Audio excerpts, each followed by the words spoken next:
Hey there, Grumpy Old Fart here. This is a compilation video of some of my greatest hits. Hope y'all enjoy them. Called Just a Little Oomph. And I hesitated doing this because I don't want it to sound like I play favorites, because I don't. But there is an issue regarding play balance, game balance. So I figured I'd make this video, and this is just advice. You don't have to do it. This is just advice, and this is a way to make somebody who is a good player, who happens to roll up a crappy character compared to everybody else's, level the playing field, as it were. All right. As a dungeon master, your primary goal is to create an adventure for your players that is both challenging and enjoyable.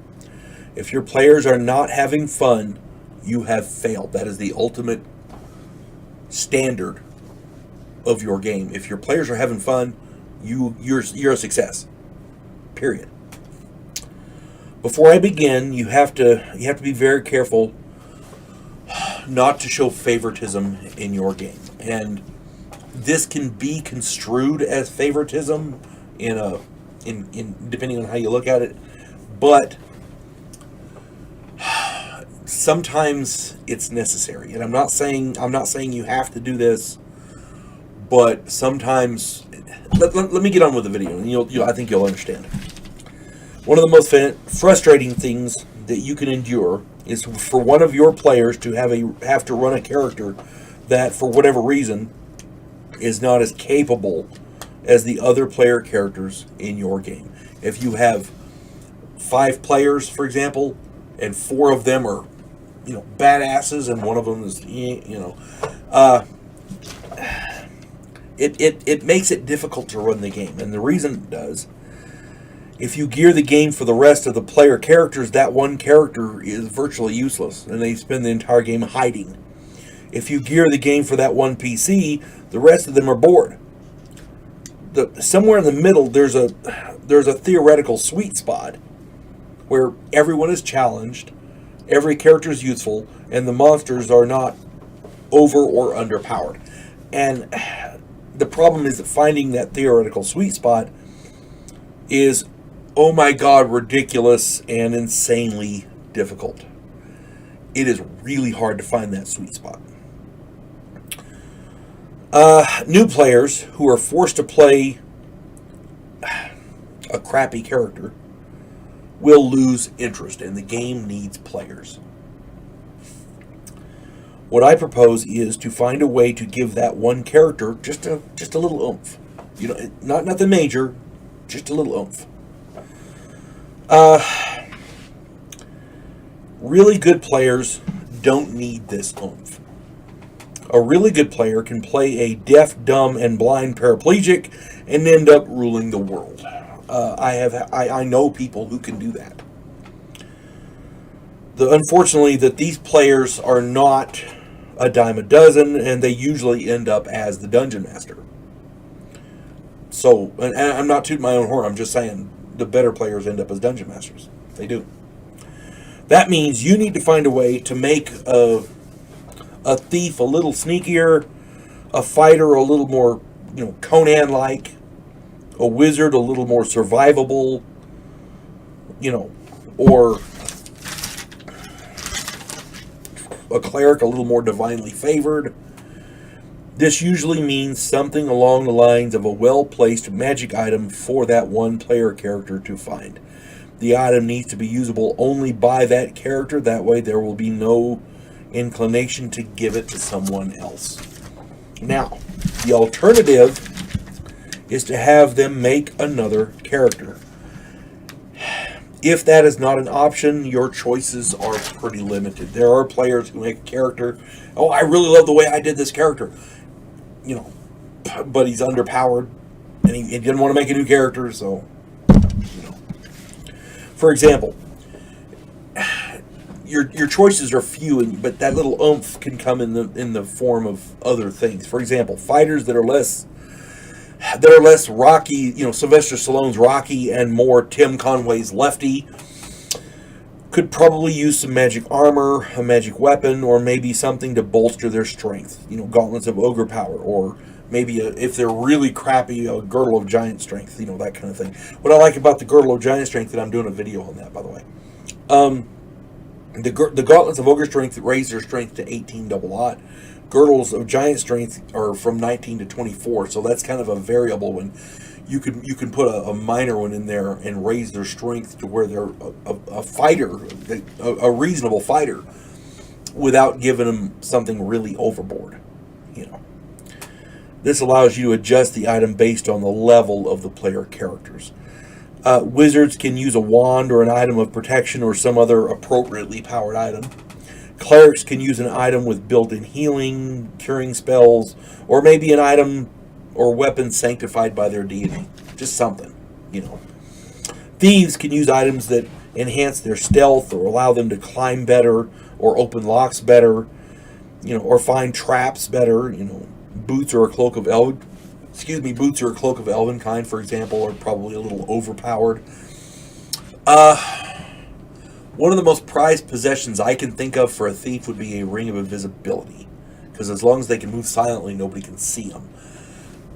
That, to me, might be a little overpowered as well, but it's your game. You do what you want, The trick for all of this is not to give them something that overpowers their player character.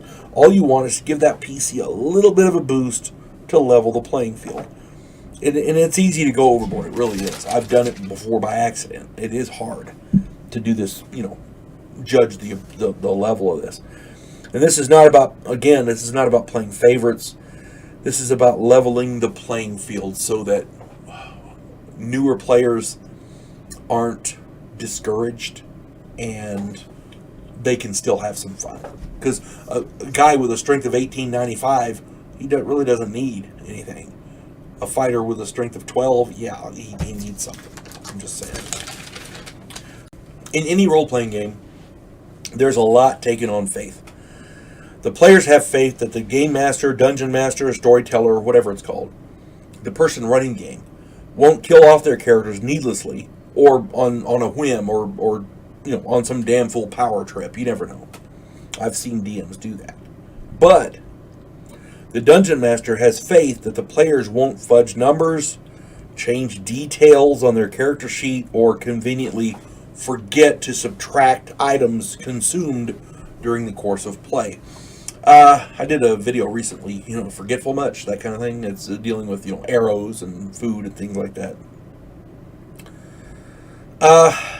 And of course, there's the cardinal sin of fudging die rolls. That's, honest mistakes happen. But there are players out there who will try to get away with whatever they can. The die roll question is simple. Have the players on either side of them witness the die rolls. This should solve any problems players may have, because you've got a player on either side witnessing the roll. It's unless there's a huge conspiracy going on, that'll end that right quick. That's easy. The fudging of info on character sheets is another matter. That's the main one. It's very easy for a player to surreptitiously change numbers during play. It's virtually impossible to police every player every minute of every game. For this problem, I recommend a two-pronged attack. I'm going to get to that here in a moment. If you're a player and you can't make do with the character that you have, make another character.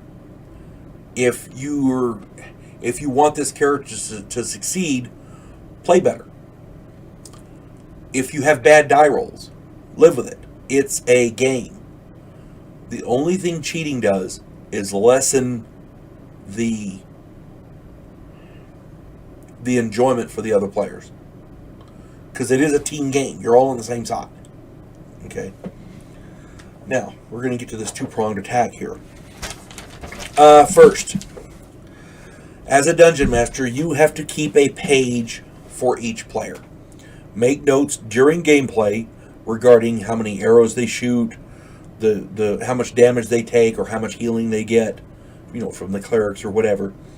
How much what supplies they use. If they use a healing potion, if they use this, if they use that, how much gold they spend, that kind of thing. Because I've heard players say, "Yeah, I'll give them a gold piece," and you never see them erase it. Change the number. That's easy. Keeping notes on each. So and so did this, and make a quick note, and that way later on you can compare. The second one, you have to keep the character sheets. If you find out that this is going on, what I do is I assign a folder for each player and each character, and I keep the folders, and this allows me to put individual experience bonuses, penalties, that kind of thing. It allows me to put notes in there for the next game. It allows me to put comments on gameplay. I used to have a thing where players would have prophetic dreams in one campaign I was running, and I would put the dreams in their folder. Having a folder for each character works out pretty good. But you put that inside the folders for the next game. It also lets me compare my notes that I've taken during gameplay from step one to make sure players are being honest. And that's the whole point, is just keeping everybody honest. Meticulous players who document every sneeze and account for every copper piece are, oh my God, wonderful. They're absolute godsends. The last thing you want to do is allow a cheater to undermine these players. Nothing will discourage really good players more or faster than watching cheaters prosper. A bad apple in this case can seriously ruin the barrel. And that's the last thing you want. You want your game to be fun, but you also want it to be fair. The only reason I made this video is because I had an issue with a player a few years ago, and a friend of mine saw my videos here and mentioned it and said, well, apparently that's going on in some other games that he's playing in. So I figured I'd put this out there because that's how I stopped it in my game. It worked out pretty good. You keep a notepad for each, a page of notes for each character that you're playing, that's playing in your game, and then you keep the character sheets between sessions. That way, when they get home, it's none of this, that kind of thing. But that pretty well ended it. It worked pretty good. So, and again, you're never going to, if somebody's determined to cheat, you're never going to stop it all. But this is a good way to curtail a lot of it. Setting precedents. As a dungeon master, you have a huge responsibility. You control every aspect of the world your players adventure in. You control the NPCs, the villains, the nature, the physics, the cosmos, magic, gods, demons, devils, armies, kings and queens, monsters, everything in your world. You control it all. All of these factors must be balanced perfectly to allow your players to have fun in your world. They rely on you to create adventures in a fair and balanced way. You must ensure they have a clear and concise understanding of how things work in your world. Most of that is done pretty autonomously. For example, the laws of physics are pretty good rules to use because they're virtually universally known and they're pretty well understood. I highly recommend those. Those are good ones, the laws of physics. As for the magic and the innate paranormal abilities people have in advanced Dungeons and Dragons, these are the gray areas. You'll need to set your precedents with these particular things. Firstly, I recommend playing in someone else's game for several years so that you get an idea of what does and does not work. That's where experience comes in. All you got to do is pay attention. Now, we all know that sometimes playing in other people's games for years simply isn't possible. Very often, especially these days, a player with little or no experience is thrust into the position of Dungeon Master. That can be a bit overwhelming. We all get that. If you find yourself in that situation, remember the golden rules of being a game master. The first rule is to make sure your players have fun. As long as that's going on, you're good. You're good as gold. The second rule is consistency. The same rule you make now applies tomorrow and the next day and the next day. The rules have to apply equally to everyone. Consistent rules and consistent application of those rules. And the third rule is to challenge your players. They have to have opponents and or situations to overcome that seem monumental, even if they're not. Warriors have to be able to overcome surmounting odds. Wizards have to be able to thwart the plans of evildoers. Clerics will thrive on the more religious and moral problems. Thieves will want to plan the perfect heist for good or gain. These three rules are a good start. There's more rules than that, but those are the three main ones. As long as everybody's having fun, you apply consistent rules to everybody consistently, and you present a challenge for the players that seems overwhelming but isn't, you're good to go. Now, setting precedent. This is covered in the second of those three, and it's pretty concise. However, you have to be careful what you allow your players to do because they will expect it forever. I was running my very first campaign way back in 1979. Everything was going well, and they'd hit 4th level or so. I mean, there hadn't been any real major bumps in the road, as it were, so everybody was having fun. It was going well. There was a tavern, and the group had some downtime, so they decided to live it up a bit. During the party, one of my players, a thief, decided to douse the lights and use his infravision to rob as many patrons as possible with his pickpockets. The pickpocket skill. And he was reasonably successful until a wizard in the room discovered he had been robbed. He cast Fireball, and the group barely survived the fight. The thief's infravision wasn't affected by the Fireball. Months later, when the thief was sneaking through an underground cavern, a fireball erupted from a hidden enemy. He failed his save versus paralyzation and was temporarily blinded by the blast, which is the way it should have been. There was such an argument, and rightly so. I had made a huge mistake by not having the thief roll a savings throw for the fireball in the tavern. The players were correct, and I had to play the current situation the way I had back in the tavern. Players never forget. They never forget. Somewhere in the back of their mind, there is an astute little cleric with a pad and paper, and he's, a pencil, and he's writing down every damn word you say. And they remember. They never forget. Luckily, in my situation, my players were understanding. When I explained that after the situation in the cavern, we were going to go play. We're going to start playing it correctly.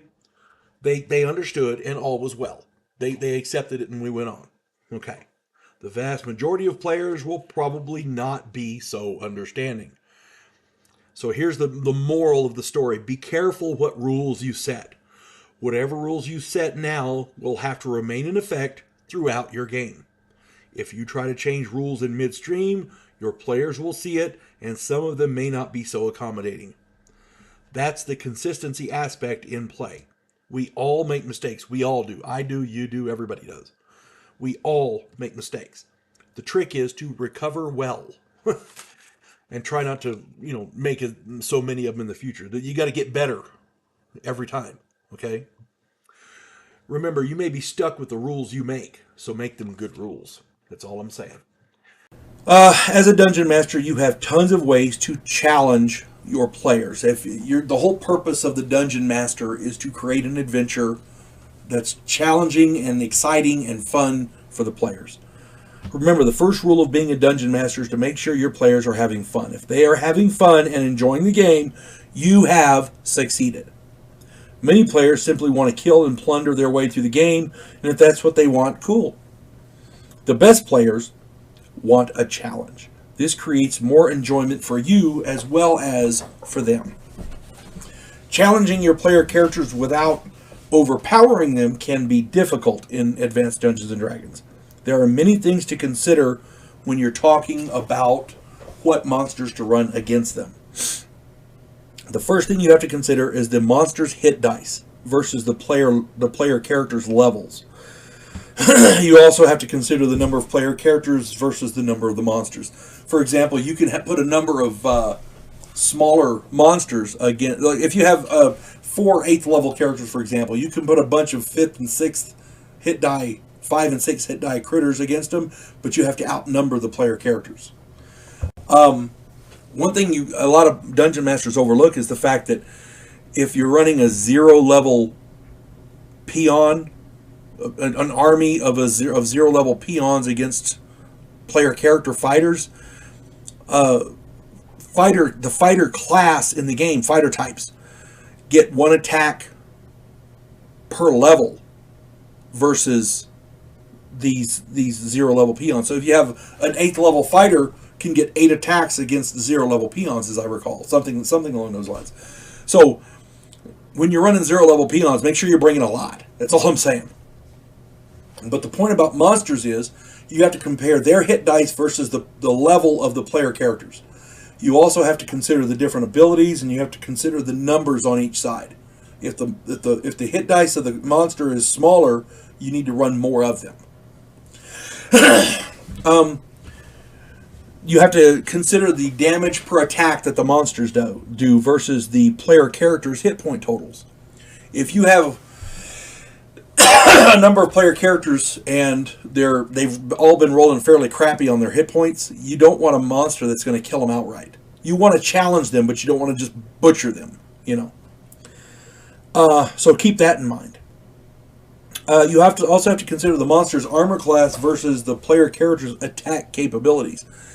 If your player characters have bonuses, they have really crappy bonuses to hit, you don't really need a really strong armor class.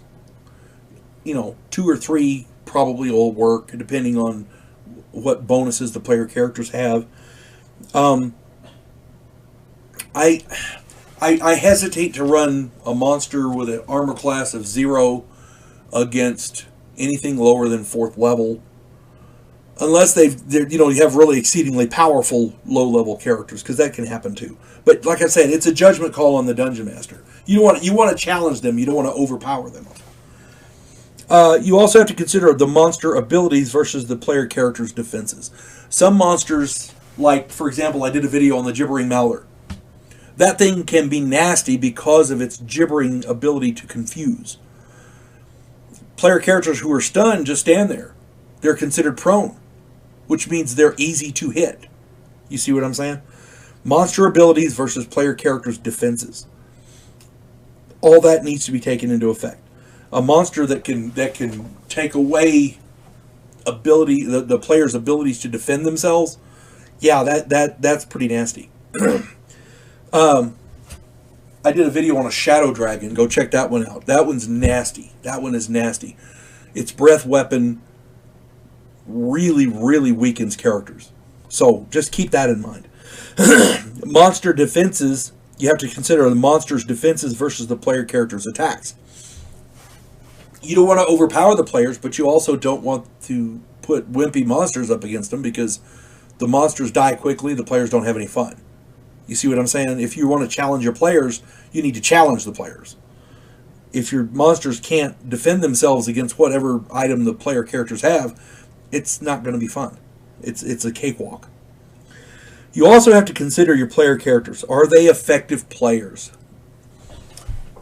2 4th level fighters that rolled max on their hit points and have +1 weapons, yeah, they're being run by 2 different players.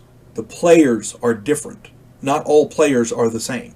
If they're effective players, they think through the situation, they make good combat decisions, that kind of thing. you can put something a little bigger and badder against them. Players who make poor decisions, charge into combat recklessly, no matter what. Okay, well, you see a guy coming at you down the road. He's walking along. He seems to be carrying a bundle over his shoulder. Kill him! Get him! That kind of thing. Yeah, those guys, they may have badass characters, but they don't think well. That guy could have the means to get them a lot more if they don't hack him to pieces. You see what I'm saying? It depends on how they play. Are the players' die rolls reasonable? I have played with players who are smart. Their characters are awesome, but their die rolls kill them. I talked about Randy and a number of other players in my game.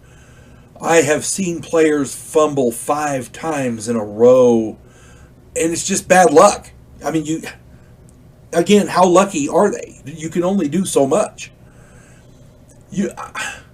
I saw one orc kill 2 5th-level fighters because they kept fumbling, and he rolled 1 crit. Players are it shouldn't come down to luck, but damn it, it does. You cannot ignore luck, good or bad, in the game. Are your player characters lucky? Are their die rolls reasonable? You can't overlook that. I realize a lot of this is subjective, but I've seen player characters with the best plans roll a series of fumbles and half the party dies right off the bat.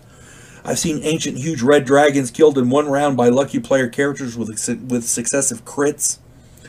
I've seen 5 player characters obliterate a horde of orcs who couldn't manage to roll a 15 to hit. I've seen a single orc kill 4 party members because the players played stupidly. You know your players, and you know how they play. Their die rolls, how effective they plan, how engaged they are, etc. The abilities of their characters, how well they use those abilities. All of this must be considered in order to create an encounter that seems overpowering, but in actuality is just really challenging. Okay? A seeming impossible task will make their victory that much sweeter. When my players defeat an impossible villain and they quote-unquote rub my face in it, I consider that the champagne of victory. It means they had fun and I succeeded. I did my job. The whole point of a dungeon master is to make sure your player characters, your players, are having fun. And if they're going to rub your nose in it, enjoy it, because it means you succeeded. Homebrew classes. This is one of the big deals in Dungeons and Dragons. Let me get a drink of coffee right quick before I continue. You gotta have good coffee in your life. You can't go wrong with it. You know, you gotta have good coffee. Alright.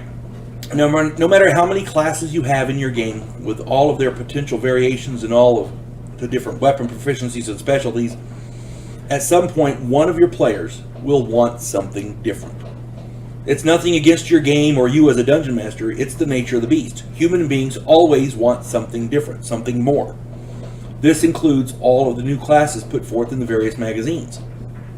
I mentioned when I did the video of palliating paladins, I mentioned I talked about a article in Dragon magazine called "A Plethora of Paladins." Check that out. And there's all kinds of other ones that came out in Dragon magazine as well. I believe they have one called it's a type of it's a duelist. That's what it's called, duelist. This guy picks fights with people so he can kill them with his sword, and people pay him to eliminate enemies that way. All kinds of different classes in there. Now, over the course of my gaming career, I started running Dungeons and Dragons in 1979. I've been playing for a long time. I've been running it for a long time. I've created a number of character classes for various campaigns. I had players who wanted something different, and I said, okay, I'll see what I can do.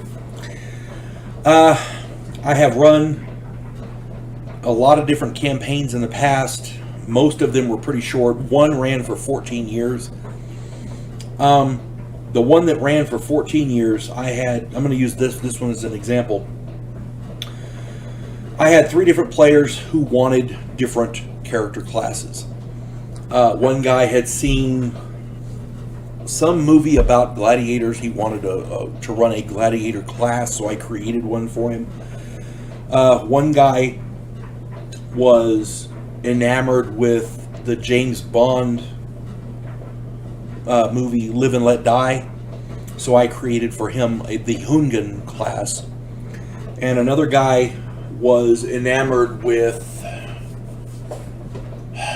archery. For some reason, he was a bow hunter. That's what it was. And so I created for him a class called the Arcus. The Arcus is a specialist archer with deadly arrows that they themselves fashion at night, by the campfire. An Arcus is almost useless in melee combat, but with the bow and arrows, he's quite nasty. He's not shooting fireballs out of the thing or lightning bolts or anything, but he's quite nasty with his arrows. And he is a fighter type, so he has good hit points and reasonable stuff. A Hungan is a voodoo witch doctor, kind of a mix of a druid, and a necromancer and wizard and a thief. This guy started out really wimpy, but he really grew into the class. I did a video called The Puppet Master. And the Puppet Master, the character, the player was running a Hungan. I think I mentioned it in that game, but he ended up controlling a number of kingdoms, and he was it became quite nasty. But it took him a long time to build up to that. So it was a reasonable class. It fit my campaign. The Gladiator was a specialist with melee weapons and specific gladiator weapons. He got bonuses with specific gladiator weapons, even more bonuses. He was useless with ranged weapons, but you put that Arcus and the Gladiator together, as a pairing, and they could take on just about anything. It was quite nice. I know a guy who was trying to perfect the Adventurer class. It was a kind of a catch-all class, kind of a jack-of-all-trades, master of none. And to the best of my knowledge, nobody has ever made that work. In my opinion, that's a good thing. If he had made that adventurer class work, there would be no need for any other classes. You'd have entire parties of adventurers with, no thieves, no fighters, no clerics or wizards. AD&D was designed as a team game. Each class brings something unique to that party. No one character should be able to do everything, When you create these original classes, there are a number of considerations, and this is my advice when you're creating these. First, do not overpower the class. Everybody has a tendency to add a little bit here and a little bit there, and next thing you know, he's overpowered. If you give them an ability that is overpowered, then the monsters have to be able to withstand said ability to give him a challenge. If the monster can withstand that ability, then chances are the other players won't stand a chance against that guy, against that monster. So while you're beefing up the monster to take on this new class, the rest of the players are mincemeat, you see. Number 2, balance the class. For every neat ability you give the class, make sure it has a suitable and commensurate disability. The Arcus can do great damage with bows and arrows. In melee range, an Arcus is toast. Gladiators are the opposite. They are hell on wheels in melee range, but if the enemy has bows, they're kind of wimpy. They run and hide. They die pretty quick. So for every neat ability you give them something commensurate to a detriment, Number 3, make sure the class fits the world. A class that specializes in, say, swords cannot exist in a world that never developed metallurgy, like a Stone Age world, for example. Or if you can't make a guy who specializes in firearms if you're playing in a world that never developed firearms. You see, no gunpowder, no guns, that kind of thing. And number 4, try hard to eliminate loopholes. And this is the big one right here. No matter what else you do, eliminate loopholes. Players will try to exploit every loophole to the nth degree. You can bet money on it. And don't kid yourself by doubting that for an instant. Try not to create any new classes unless you have to, but if you have to, make sure to follow these 4 points. And remember, the point is to make a fun experience for your players. That's your job, is to make sure they have fun. If they're having fun, you're okay. If you can take an existing class and tweak it a little, that would be better than having to create an entirely new class. We had a lot of fun with the Hungan and the Arcus and the Gladiator, but I try to avoid letting people run those if I can help it, because they fit that one particular campaign, but they didn't really work well in others. You know what I'm saying? So Again, if somebody wants a fighter that does blah, then take a fighter and tweak it a little bit.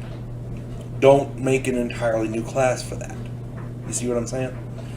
The guy who was a bow hunter wanted better arrows, better this, better that. He wanted to make an archer that was more formidable than just a fighter that specialized with bows.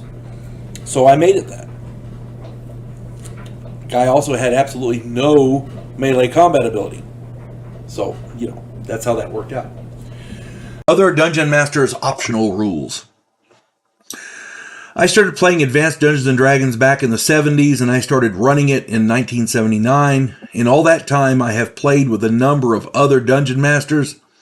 A few were great, some really sucked, but most were okay. They were pretty good.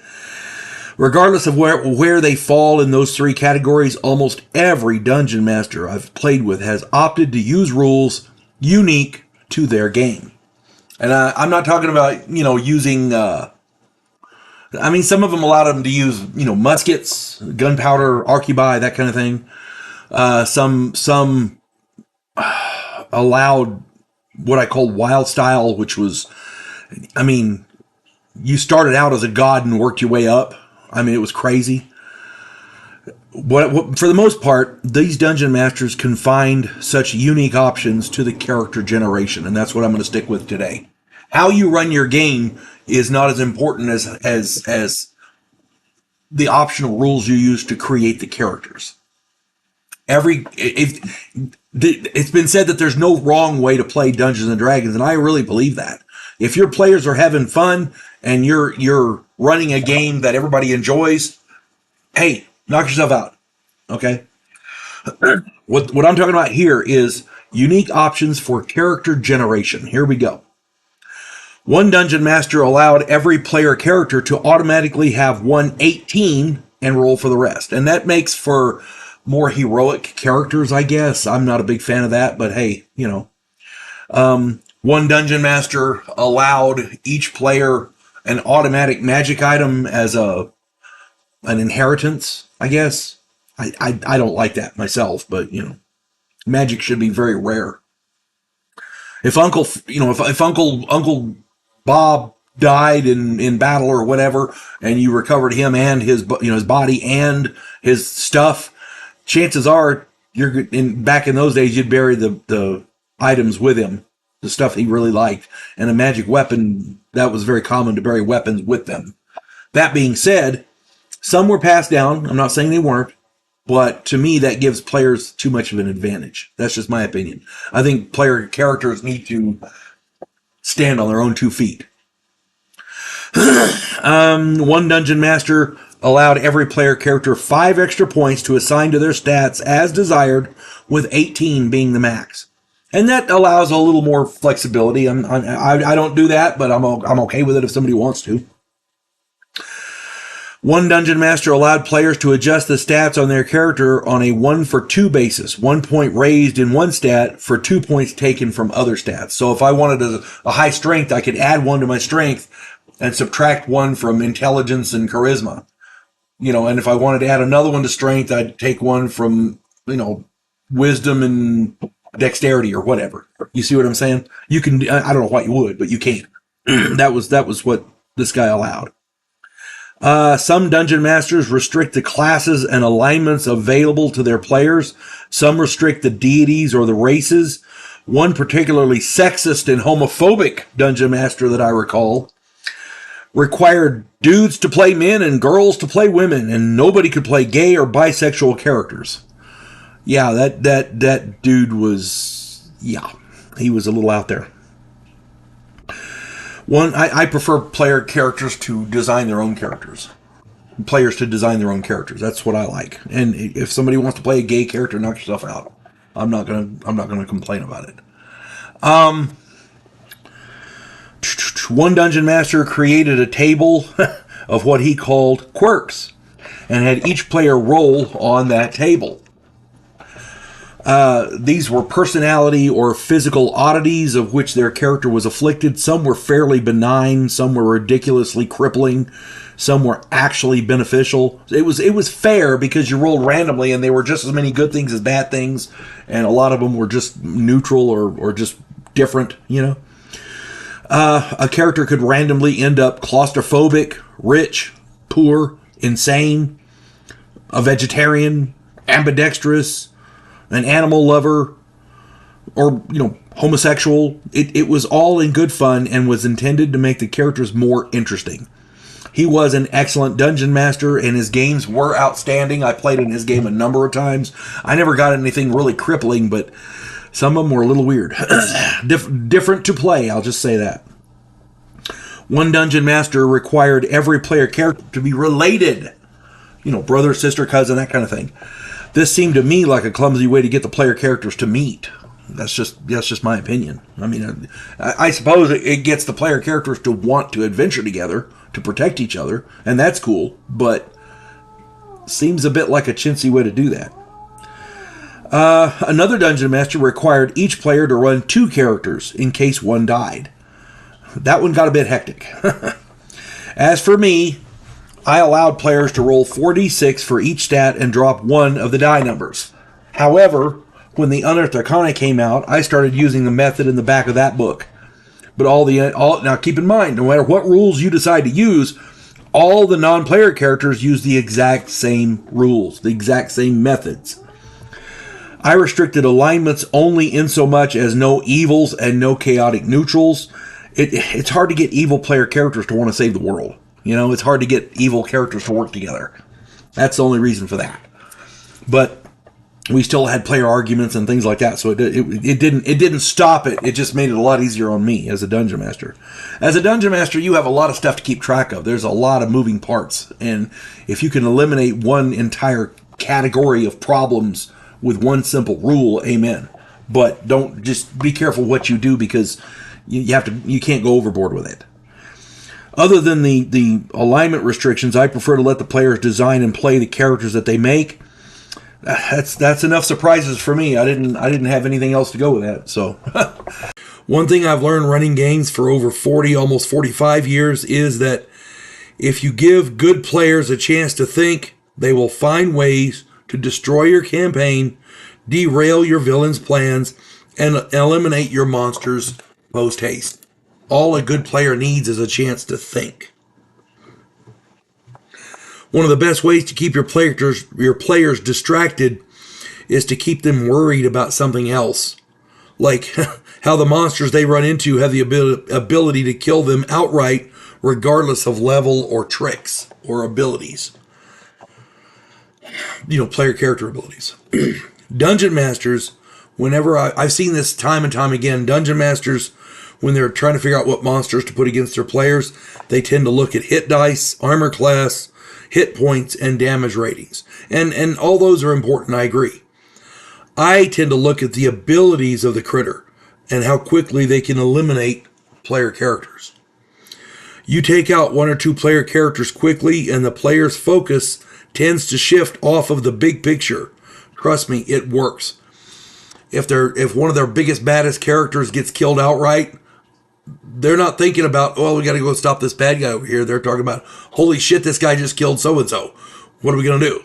Okay? It shifts their focus. It does work.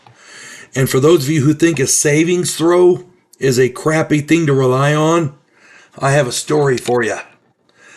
The other day, my wife and I were running Oriental characters in my son's game.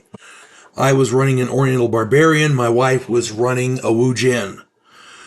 These 2 characters are gone. I'm running a Wu Jin. My wife is running a Samurai. And so, but at the time, I was running the Barbarian, and I concentrated a lot of my abilities in the martial arts. For those of you who don't know, Oriental Adventures martial arts are, oh my God, badass. You don't need a weapon. The martial arts in real life were designed by people who were not allowed to have weapons. They made weapons out of whatever they had available. For example, a wheat thresher or nunchucks. A spear is a stick with a knife attached to it. A bow staff is a walking stick. they used what they had as weapons, and they found ways to use them in combat. For those of you who don't know, karate is an amalgam of two words. Te meaning hand, kara meaning empty. So it started out as te and then morphed into karate, hand and then empty hand. That's what karate means.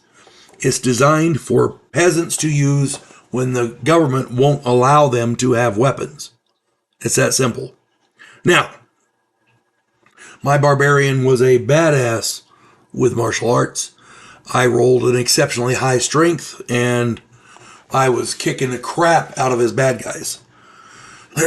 So, my barbarian was doing well. The other day, we were playing in the game, and we were fighting some sort of behind-the-scenes shadow villain. We didn't know what it was at the time. We have since confronted him and defeated him, but at the time, we didn't know who it was. My barbarian was doing well until I decided to get some sleep. The employer had provided rooms, and my wife's character was on guard duty. We figured we'd split up the guard duty.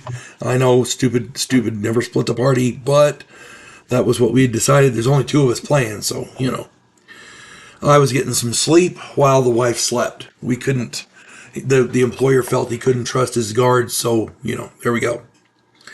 Give me something to drink, hang on. During the course of the evening, while I was asleep, something woke me up. Before I could investigate, the dungeon master called for a savings throw versus magic. Now, I needed, no shit, a 4. I needed a 4 to make the savings throw. Guess what? I rolled a natural 1. Natural 1s can happen to anybody. As I understand it, Will Wheaton is cursed with natural 1s. Maybe 2s, I don't know. But he, you know, that would have failed as well. But natural 1s can literally happen to anyone. My character succumbed to a very powerful mind control spell. I was forced to attack my wife's character on sight. I went out there. Her character was a Wu Jin without a hell of a lot of hit points. As soon as I saw her, I attacked. I killed her literally in one shot. My character was killed trying to escape the castle. One failed savings throw literally caused a TPK, and anyone can roll a natural 1. Anyone. This could have literally happened to anyone. So, when I say a monster can easily kill off player characters quickly, and they have the ability to kill somebody just by missing a savings throw, never discount that, because I'm being serious. Anybody can fail a savings throw, and one failed savings throw the other day caused a TPK. So, you know, don't think I'm exaggerating when I say that. If you have a monster that can kill off player characters easily like that, just with a failed savings throw, for example. I did one on, I can't remember what the monster was. I did it last week. This thing it's a plant, but it's got tentacles or vines or whatever. And basically every time it hits, it takes a quarter of the character's original hit points, the victim's original hit points. So essentially, this thing hits 4 times and a person drops. It's crazy. No matter what level you are or how many hit points you've got, this thing has reduced you to 4 hits. That's it. And it can attack something like 8 times in a round. So, yeah, monsters like that are, oh my god, terrifying. They will shift the focus of your players. Your players are investigating the underground complex or whatever, looking for the mystical MacGuffin to defeat the bad guy. And suddenly they're attacked by something that kills big bad player characters outright in one shot. Yeah, their focus will shift, I guarantee you. Give them more to think about, and your campaign will be a lot more interesting. Be a stingy dungeon master. And I don't mean that in a bad way. What I'm saying is Monty Hall games don't usually last. Have you ever been in a game where every player has so many magic items that they can't figure out which one to use in a given situation? Well, could I use this? I could use this. I could use this. I could use this. You know, that kind of thing. I've run in real Monty Hall games where you needed separate portable holes to carry all of your magic items and all of your gold and another one for all of your platinum and still another for all of your silver. But you carried all of your gear, you know, your bedroll, your rations, your whatever, in a backpack. That kind of thing. Those games usually do not last long. The reason being is that an adventurer who can purchase any kingdom he wants, they're kind of boring to run. One of the primary reasons for adventuring is the need for money or the desire for a better life. Once that's achieved, it's pointless to continue. I run my campaigns where magic is rare and platinum is almost unheard of. Check out my videos on game economics and treasure. You'll see what I'm talking about. A stable economy in any game is a necessity. An economy could be poor or booming, but it needs to remain stable with changes coming gradually. Radical shifts in any local economy can do far more harm than good. Let me explain. If a group of 6 adventurers shows up with tons of gold and they start spending it like water, local shopkeepers and merchants will see it, and suddenly prices for all manner of goods will skyrocket. This is a form of inflation. Poor people in the area will not be able to afford basic necessities. This is playing out right now in real life. And I don't want to make this political, so I'm just going to touch on it. The Biden administration, their policies have created massive inflation in America. Fuel prices, food prices, everything is more expensive. People are having a hard time making ends meet. Okay. The rich elites don't notice. Why? Because they're rich. You see what I'm saying? They can afford the stuff. Poor folks can't. The regular common people can't. That's the effect of inflation. Think of boomtowns in the Old West where the price of a shovel went from $2 to $30 overnight. And bacon and beans became a commodity which people were willing to kill for. Be stingy with the gold and other coins. That's all I'm saying. Go check out my other videos on the economy and inflation and things like that. You'll see what I'm talking about. As for magic items, they are costly for a reason. They require lots of time, money, and effort to create, and their value only increases over time. I've seen campaigns where magic items are a dime a dozen, and the local magic shop runs a daily 2 for the price of 1 sale. Excuse me. I'm sorry. I get a cold, and I feel when I get over it, it takes like months to get rid of the congestion. I'm sorry. Apologies. But campaigns where the magic is everywhere, it's dripping off of people. People have so much magic items. It's crazy. In my game, you might find a shop where a limited number of magic items might be available, but you're going to pay well over book price for them, sometimes 10 or 15 times book price.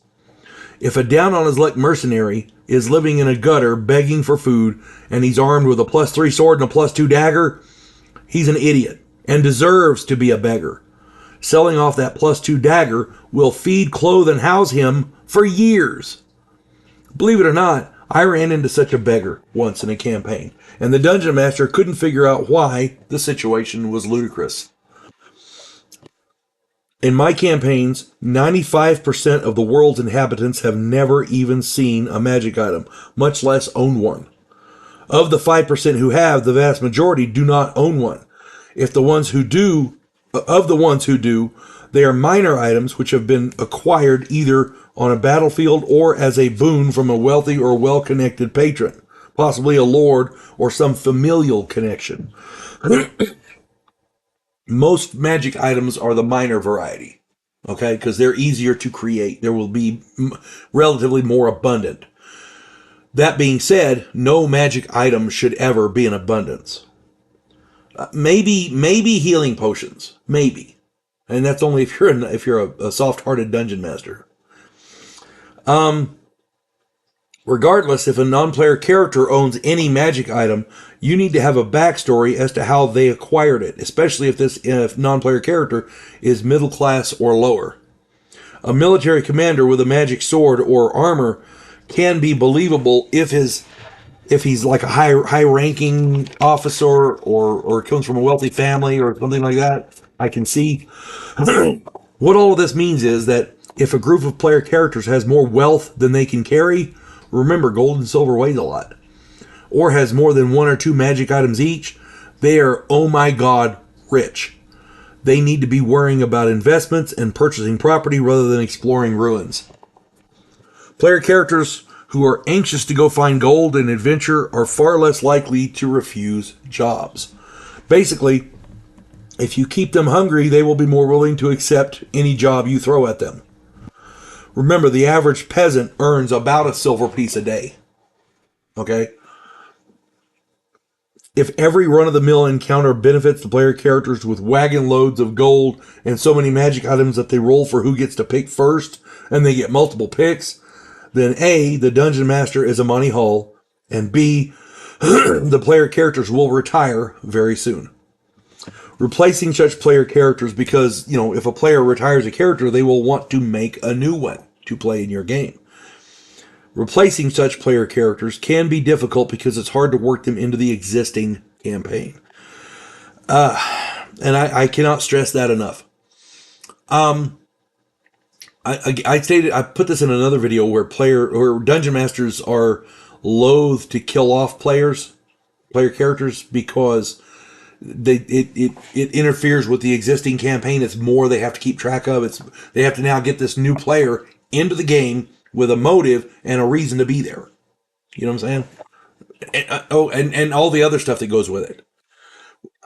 It's better just to keep them alive, broke, and wanting to adventure, willing to do things. Remember, Conan stayed pretty broke until he finally became a king. Now, all that being said, if you have wealthy players who want to continue, their player characters are wealthy and they still want to continue running them, you're going to have to get into the higher echelons of the game, meaning, politics, earning money as a shopkeeper, paying dues to a local guild, dealing with thieves and protection rackets, the thieves guild, things like that. You're going to have to get into that aspect as opposed to going out and exploring ruins. Your game dynamic is going to have to shift. It is possible and it is fun, but most players just want to go out and have a good time. They're not into the politics part of it. So if you keep them stingy, or if you keep them broke, and if you're stingy and you keep them broke, you'll keep them in that original dynamic. You see what I'm saying?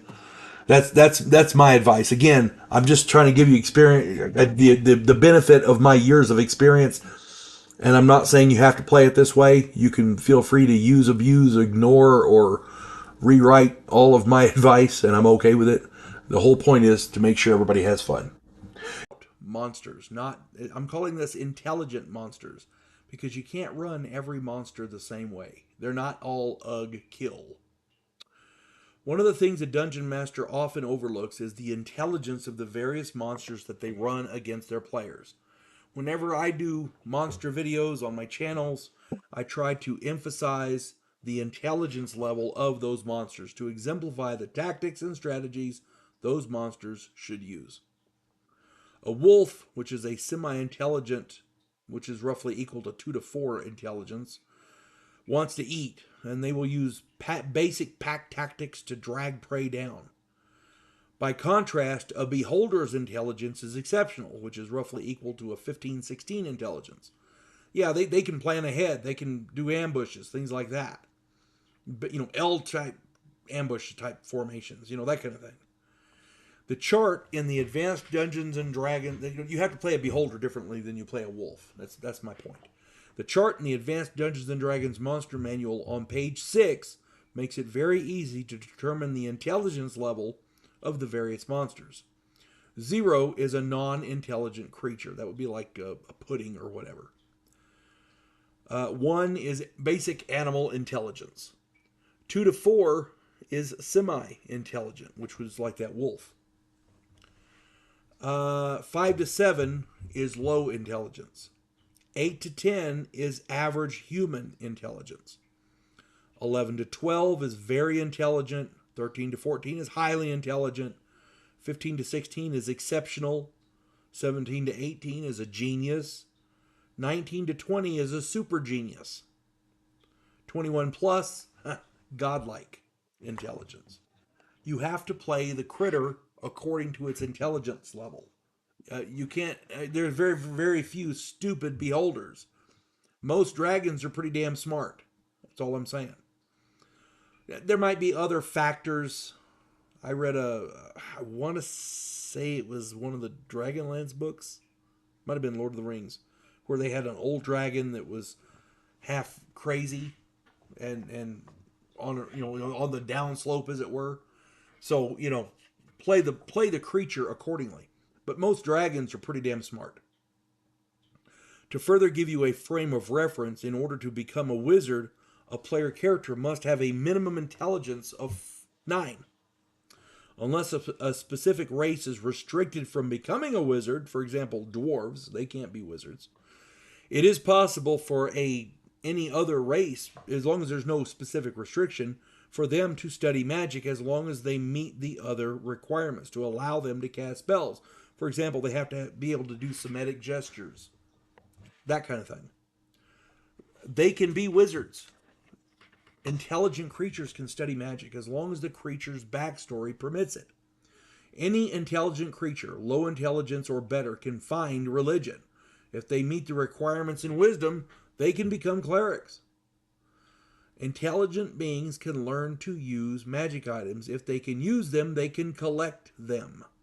If they can collect them, they can use them. Many magic items are usable by anyone with the knowledge of how to activate them. Command words, gestures, whatever.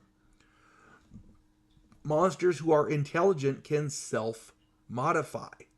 By this I mean they can bolster their combat and other abilities by learning to cast spells, gaining magic items, and planning ahead using tactics and strategies.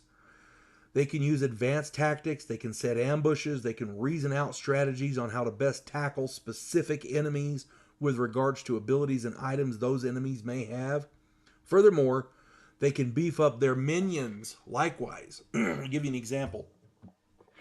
An Illithid, a mind flayer, is a genius.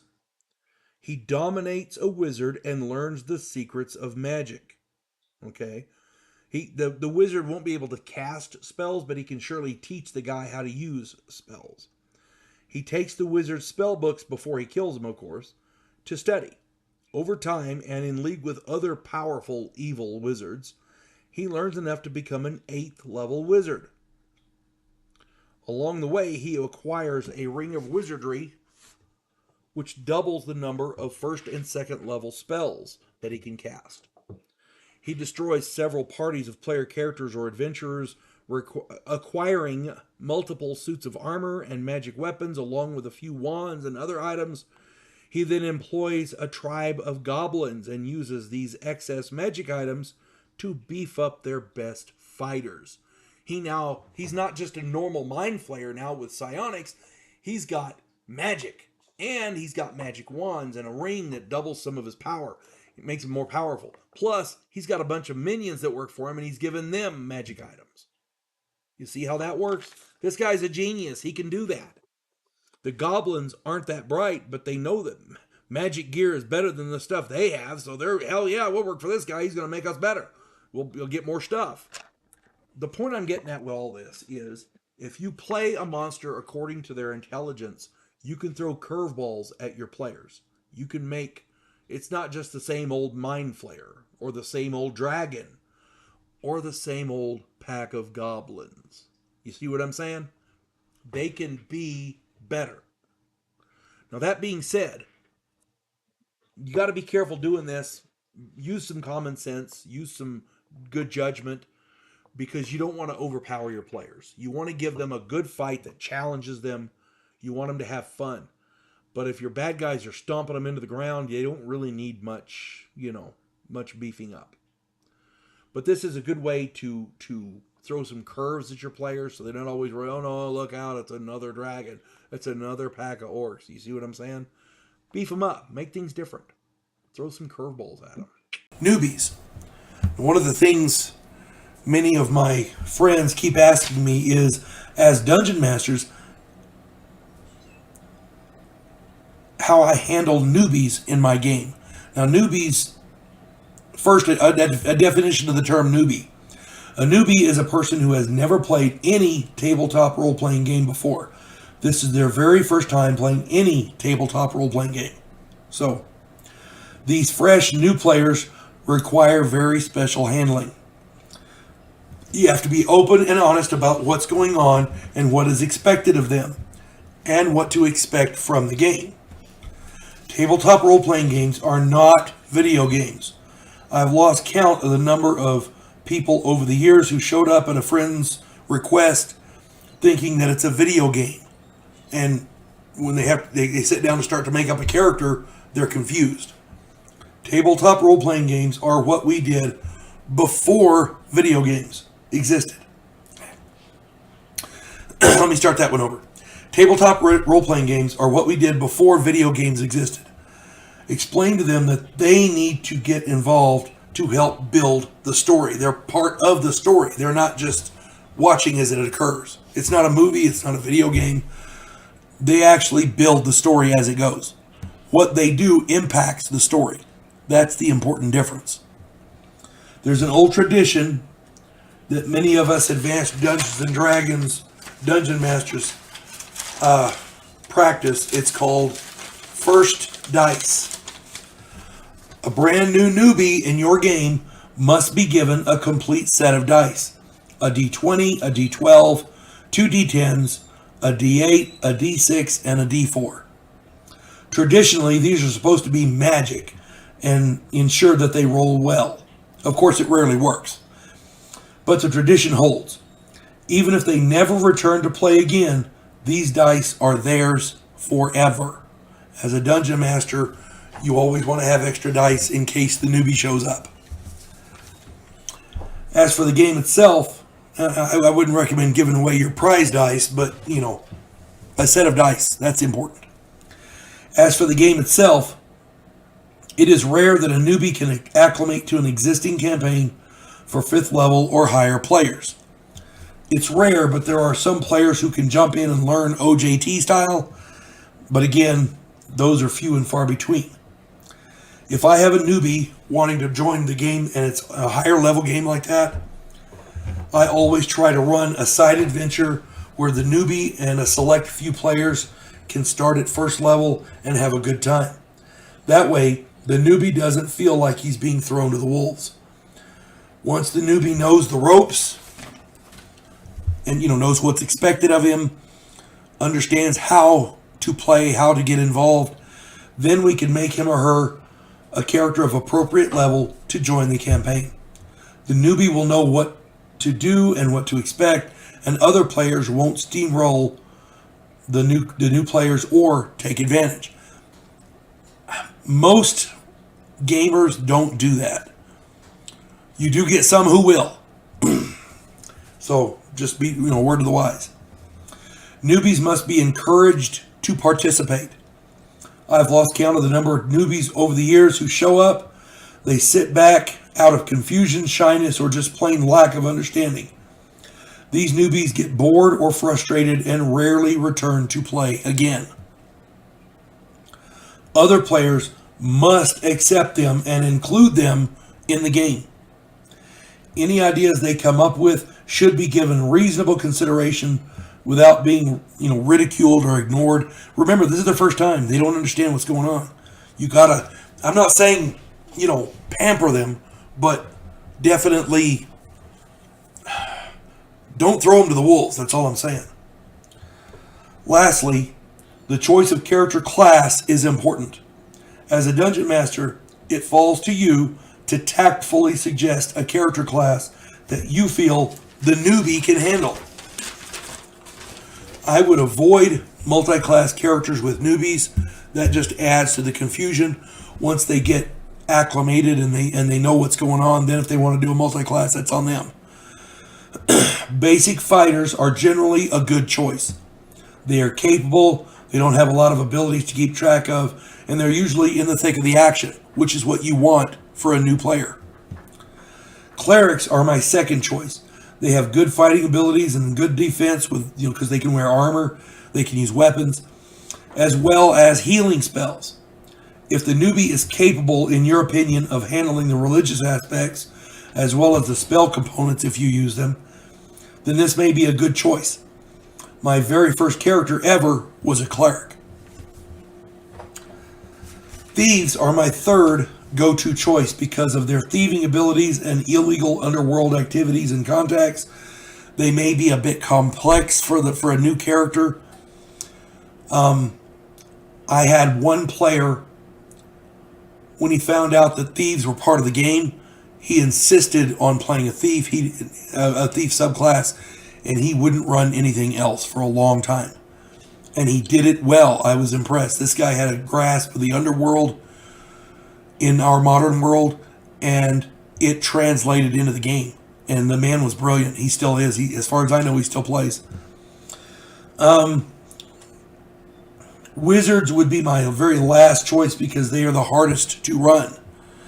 Their survivability, because of the low hit points and lack of armor, their survivability is difficult at best, and the spells can get confusing. I would not recommend newbies running wizards, but that's just my opinion there.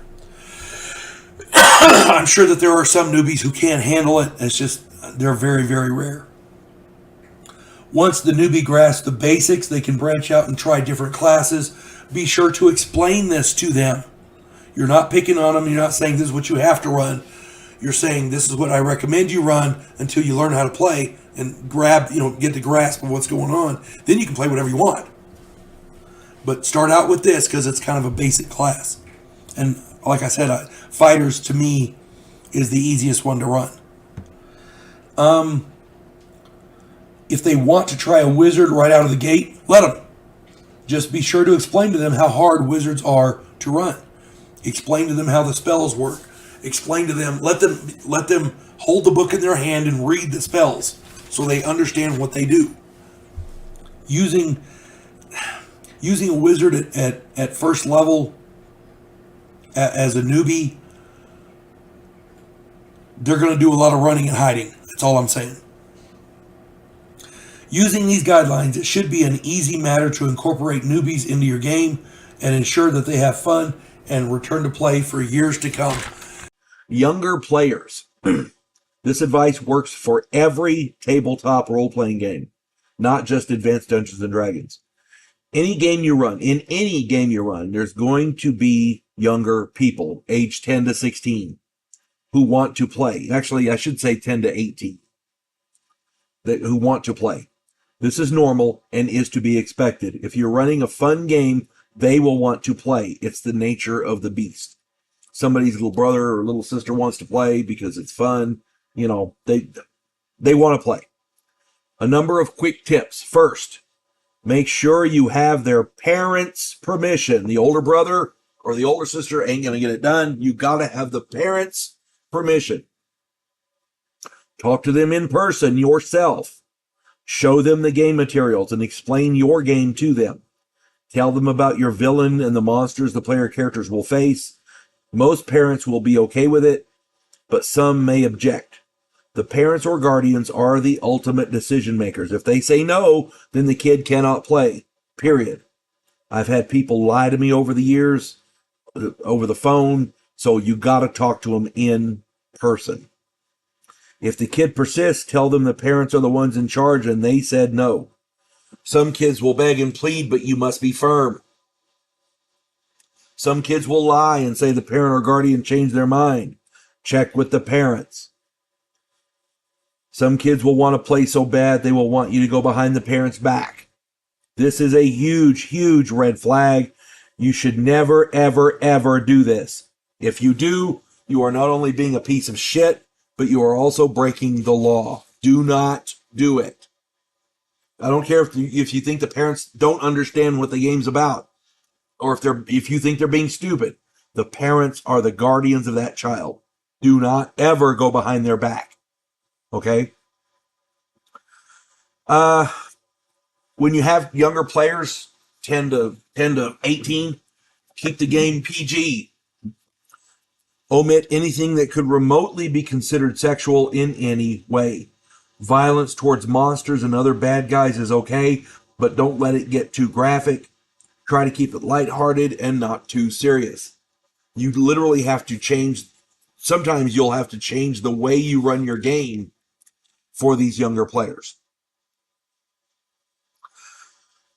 Number 3, the younger children will disrupt your game. They are children. If they are boys, there will be fart jokes, cartoon references, and silly bullshit. If the child is female, there will be references to Disney princesses, cutesy little pop culture references, and they will want to run fairy tale creatures. They may even want to run like a fairy or a dragon or something. Just be aware. This will happen with younger children. Preteen males will want to make the game sexual. Nip that in the bud quickly. Preteen females will try to act sexual, and they may try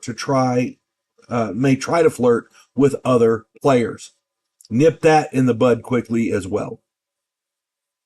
Remember, preteens are exploring their limits. Do not let them do this in your game. If you do, you are begging for trouble. Any of your adult players who indulge preteens or teens in anything sexual in-game are pedophiles, and you need to kick them out of your gaming group. They are trouble, and you do not want them around you or your game. Period. I hate to have to include that part in there, but if an adult is flirting or doing anything sexual in the game with somebody who's not 18, yeah, you got to get them out of your group. You've got to get them out of your group. You're begging for trouble. That's all there is to it. And we're talking legal ramifications. The parents could really, they deserve to go to jail. That's what I'm saying. Any child who does not do any of this is a credit to the species and will become exceptional adults. They will go far. But such kids are rare. Disruptions of this kind are to be expected in tabletop role-playing games when it comes to kids. When the role-playing situations come up and they want to do silly stuff, cool. Just make sure the consequences match their frivolity. If they're doing the funny cartoon stuff in the tavern and they end up messing with a local, the local may kick the crap out of them. Just make the consequences match what they do. There has to be an equal consequence. But remember, the game is supposed to be fun. So let them do it. If it's not a combat situation, let them do it. If they try the silly, frivolous stuff in combat, they need to pay a price. Combat is the serious aspect of the game. If they are doing nonsensical, silly stuff while someone is trying to kill their player character, chances are their player character will be hurt and may be killed. And what's worse, if they are acting a fool while the group is tackling a powerful monster or villain, they may very well get other player characters killed. The gaming group as a whole should discourage that. Again, if it's non-combat, it's fine. Just make the consequences match what they're doing. If it is combat, that should not be going on during combat. As the dungeon master, it falls on you to do 3 things. A, play the monsters and villains appropriately. Do not change the bad guys to fit the kids' player characters. The kids have to alter their play when facing the villains. If the children's player characters die, they die. Period. It's a hard lesson to learn, but they have to learn that lesson. B, take the kids aside either after the game or during a break and explain to them that during combat, such behavior might get them killed. Instead, their player characters need to try and be a productive member of the group. Hurt the bad guys, help the good guys, do something productive. If they want to do something silly to distract the bad guys for a good reason, that's cool. Just make sure they understand the risks. And as a distraction, some of that stuff might be good. You never know. I can imagine a very powerful villain who's used to serious people coming up against him, and then somebody running over and doing some silly stuff over here. That might be a distraction. Okay? You got to understand the difference, and you got to be able to recognize that. Don't do it. Don't do it. Don't make the monsters be distracted to cover for the children's player characters. But if they do it specifically to distract them, then that's fine. Okay? Just make sure they understand the risks. You have to know the limits of your players and what they are willing to put up with. Most adults have lives. They make time to go to your game, and diversions from their daily busy routine, their lives, most diversions from their lives are the reason they come. They're not there. They're there to have fun, and they want to get stuff accomplished. Most adults work hard all week, and it is possible that your game sessions are their only break. If that is the case, they may not want to suffer through cartoonish jokes and preteen fantasies. If they invest time in your game, chances are they will not enjoy losing their player character because little Timmy wants to reenact something he saw with the Roadrunner and Coyote. As the Dungeon Master, it is up to you to quash the disruption. Remember, be gentle because the kid is new to this and probably does not understand the ramifications of his actions. You do not want to discourage the kid from playing and having fun. But you need to impress upon them the seriousness of the combat. Silly stuff outside of combat is fun. In combat, it can be disastrous. Number 4, kids will want to fight each other in-game. They'll compare characters. They'll say, well, my character can do this. Your character can't. Yeah, but my character can do this. My character has a higher strength, blah, blah, blah, blah, blah. As the Dungeon Master, you should discourage this as well, especially when they start trying to fight each other. Explain to them that if they fight amongst themselves, the bad guys are going to laugh over their graves. Advanced Dungeons and Dragons and most role-playing games are team games. Everyone plays a part, and everyone needs to be relied upon to help the group. There is generally a shared goal, and their purpose is to help achieve that goal. They can't do that if they're killing each other. If they insist on infighting, then the bad guys should have an easy time killing them off. If the group suffers for it, I'm sure the other players will voice their disapproval and may very well have words with the kids. So be it. Just don't let the adults berate or abuse the kids. There's a difference there. I had one player at one point look over at a 16-year-old boy who made a mistake. It wasn't even a big deal, but it made a mistake. The kid made a mistake. And he looked over and says, look, I'm not here to babysit you. If you're going to play, play. That was quite rude. I had words with that player over that. So just, don't let the adults berate or abuse the children. If they want to explain to the kid, look, we could have really used your help, but instead you were off doing this, or you were fighting your friend over there, or whatever, another player character, that's fine. But remember, we want to correct, not criticize. If the parents let their kids play in your game, you are responsible for their well-being. This is number 5. If the parents let the kids play in your game, you are responsible for their well-being. This means you need to protect them from abusive players. Sometimes an adult will become frustrated or angry. Do not let them go after the kids. Understand that if the adult lost a player character they've been working on and developing for a long time, it can be frustrating. But do not, under any circumstances, let them berate or abuse the child. Everyone is there to have fun, and it's your responsibility as the Dungeon Master to mediate the situation. Take the kid aside and explain what they did and why the adult is upset. Then take the adult aside and explain that the kid doesn't understand and it's a learning experience for them. Sometimes the adult just needs to be an adult. I had a situation several years, more than a decade ago. There was a situation where there was 5 players, 2 of them were kids, and they were fighting amongst themselves, literally going at each other with weapons. One fighter and one barbarian. I'm stronger than you. No, I'm faster than you. Blah, blah, blah, And they were determining which character was the alpha male, apparently, among the group. I don't know. But during the course of that time, the adult players had unlocked a door in the dungeon. And they insisted on continuing and ignoring the kids. Well, the problem was the bad guy in the group, or the bad guy that was behind that door, I should say, was set for a 5-character team to attack. Together they could have beaten him, but the 3 were no match. The 3 adults by themselves were no match. So 2 of them died. Yeah, that was not good. The 2 players whose characters died blamed the children, and rightly so. The problem was they began to get abusive, and I had to separate the group and call the game for the night.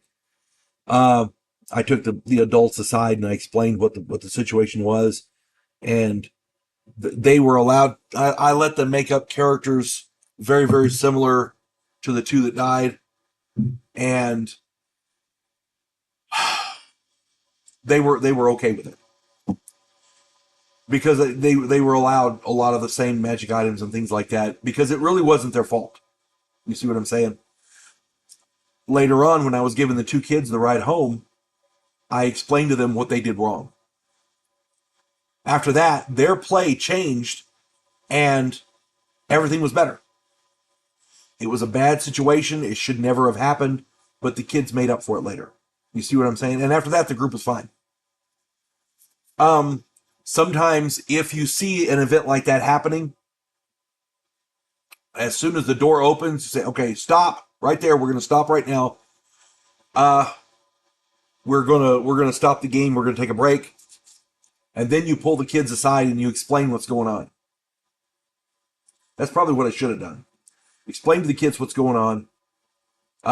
The bad guy's here. I adjusted his power level for 5 players. Those 3 guys are going to die. Something bad is going to happen to those 3 if you don't stop fighting amongst yourselves and help the group. Something like that. Remember, be constructive.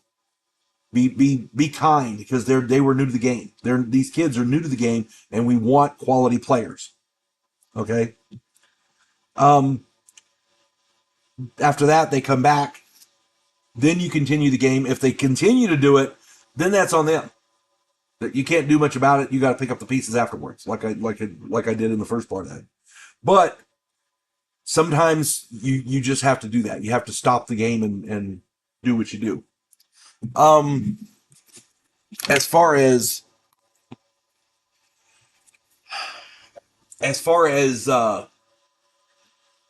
the adults, it's a game and you're there to have fun. But it should be, an adult should take a death of a character in stride. Problem is, if you make a character and you play that character for months or even years, and you build this character up to be exactly what you want it to be, and then it dies because somebody else is screwing around, yeah, that's infuriating. That is absolutely frustrating, and I get that. Just be aware, okay? Be aware of the situation. First level characters that die aren't that big a deal. 15th level characters, yeah, somebody might get upset, especially if they worked him from 1st to 15th. So, the sad part is that I've seen entire gaming groups dissolve because the dungeon master caters to the kids in the group and the adults don't want to play in a cartoonish game, so they leave. Then the kids lose interest and they leave also. That happens a lot. I've also seen good players leave the game because the dungeon master didn't mediate the situation well. I also have a good friend who did nothing wrong, yet he faced legal problems because some teenager in the game flirted with him and got mad when he refused her advances. She made up lies about him. I hate to include that in this, but that happens. Okay? Having new players in the group is wonderful. If they are not adults, all kinds of issues surface. As a dungeon master, it is your responsibility to bring new players into the game. You must nurture them and develop them and do everything you can to give them every opportunity to become talented and capable players and eventually dungeon masters in their own right. Adults, in this situation, adults are difficult. Children are 1,000 times as hard. But if you can guide them and develop them, as I said, they can become some of the best players you will ever have. There is nothing more precious than a child's imagination. That is a fact. It's just, Yoda had it right. Okay, that's all I'm saying. Many become some of the best dungeon masters you will ever see. I have had the privilege more than once, and let me tell you, it is definitely worth it. I have mentored children in the game on numerous occasions. At least 5 have become some of the best dungeon masters I know, and it is a rewarding situation. Let me tell you, definitely worth it. Just make sure the kids don't ruin your game for the other players. That's a big deal. That's like sacrificing the entire battleship to gain a few skiffs. It is not worth it. And that's a bad analogy, I know, but my point being, if you have a kid in the game, it's not so bad. When you have more than one kid in the game, they tend to be kids, and you have to adjust the play accordingly. Having kids in the game, it can be extremely rewarding, but you got to be careful. You got to be careful. And the stuff I said about the adult and child interaction, be very, very careful about that, because that can turn into legal ramifications for you. You got to make sure the adult, if anything, invite the adult to play. The parent, invite the parent to play. That's one of the best ways. If they're sitting in the game and the kid's there, the kid's not going to act up. And by the same token, you get a good player out of it. You see what I'm saying? So, yeah, having kids in the game is a great thing, but it can also be a bad thing. You just got to be careful how you do it. It's up to you to handle it properly as the dungeon master. So.